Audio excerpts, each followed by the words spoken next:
Buenas tardes, mi nombre es Angie Vanessa Fernández Rojas. Soy estudiante del curso de Biología Celular y Molecular en el grupo 605 y me encuentro matriculada en la Universidad Nacional Abierta a Distancia, UNAD. Eh, Voy a hablar sobre el problema 1, que es las células eucariotas y procariotas. Bueno, para empezar, quiero definir qué es la célula. Bueno, la célula es la unidad básica de la vida, es la estructura más pequeña y funcional de los organismos vivos, que es capaz de realizar todas las funciones necesarias para la vida, como el crecimiento y la reproducción. Estas células pueden ser procariotas, como las bacterias, que carecen de un núcleo definido, como se ve en la imagen, o eucariotas, como las células animales y vegetales, que tienen un núcleo que contiene el material genético. Bueno, vamos a comenzar con las respuestas a los problemas planteados. Bueno, la primera es por qué la replicación del ADN en células eucariotas es más compleja que la replicación del ADN en células procariotas. Bueno, esto es debido a tres principales factores.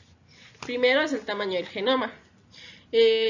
Las células eucariotas tienen genomas mucho más grandes y complejos que las células procariotas, lo que significa que la replicación del ADN en células eucariotas implica la duplicación de una mayor cantidad de material genético. El segundo factor es la estructura del ADN, que en las células eucariotas el ADN está asociado con proteínas histonas que se unen para formar cromatina, lo que requiere procesos adicionales para empaquetar el ADN durante la replicación. Por otro lado, las células procariotas, el ADN está menos estructurado y se replica de manera mucho más sencilla. Y el tercer factor, que es la complejidad de los organelos. Las células eucariotas contienen organelos como el núcleo, la mitocondria y el retículo endoplasmático. Cada uno tiene su propio ADN que también necesita replicarse coordinadamente con el ADN nuclear, lo cual adiciona más complejidad a la replicación del ADN en células eucariotas. El segundo problema es cómo se podría explicar la conexión entre las células procariotas en el tracto gastrointestinal y el sistema inmunológico. Bueno, para empezar es importante recordar que el tracto gastrointestinal alberga una gran cantidad de microorganismos, que son principalmente bacterias, conocidas como la microbiota intestinal.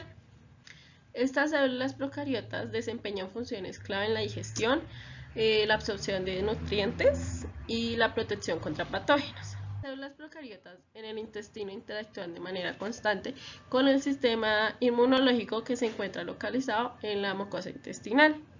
Esta interacción permite mantener un equilibrio entre la tolerancia inmunológica hacia la microbiota beneficiosa y la respuesta inmune contra los microorganismos dañinos. Y la presencia de estas células procariotas en el tracto gastrointestinal estimula la respuesta inmune. Las bacterias intestinales pueden activar células inmunes como los macrófagos y los linfocitos, contribuyendo a la defensa del organismo contra las infecciones. En un escenario postapocalíptico donde la mayoría de los seres vivos han sido destruidos, las bacterias sobreviven y comienzan a repoblar el planeta. ¿Cuáles serían los factores clave que permitirían a las bacterias sobrevivir y cómo sería la evolución a células eucariotas y la diversificación de los seres vivos? Bueno, primero, las bacterias son conocidas por su capacidad de adaptación a entornos extremos. Esto les permitiría sobrevivir a un mundo devastado. Segundo, tienen una alta tasa de reproducción, lo que les permitiría colonizar rápidamente áreas deshabitadas. Y tercero, tienen la capacidad para intercambiar material genético, lo que les brinda una ventaja evolutiva al permitirles adquirir nuevas características para su supervivencia.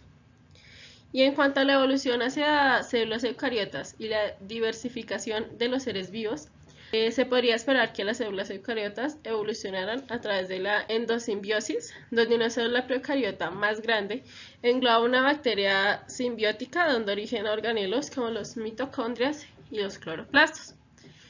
Con el tiempo, las células eucariotas podrían diversificarse en diferentes tipos celulares especializados. lo que permitiría la formación de organismos multicelulares más complejos. Por último, la presión selectiva en el entorno postapocalíptico favorecería la evolución de características beneficiosas para la supervivencia y reproducción, lo que conduciría a la diversificación de los seres vivos. ¿Cómo aportas estudios a mi carrera profesional? Bueno, mi carrera profesional es seguridad y salud en el trabajo. El estudio de las células eucariotas y procariotas es importante para comprender las diferencias estructurales y funcionales entre estos tipos celulares y cómo pueden influir en la exposición laboral a agentes biológicos.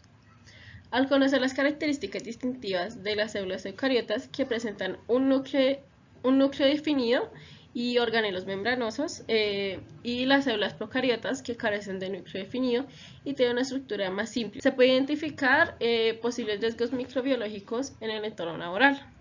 La capacidad de reconocer y diferenciar entre estos tipos celulares permite implementar medidas de prevención específicas para evitar la exposición a patógenos bacterianos y garantizar la bioseguridad en los lugares de trabajo.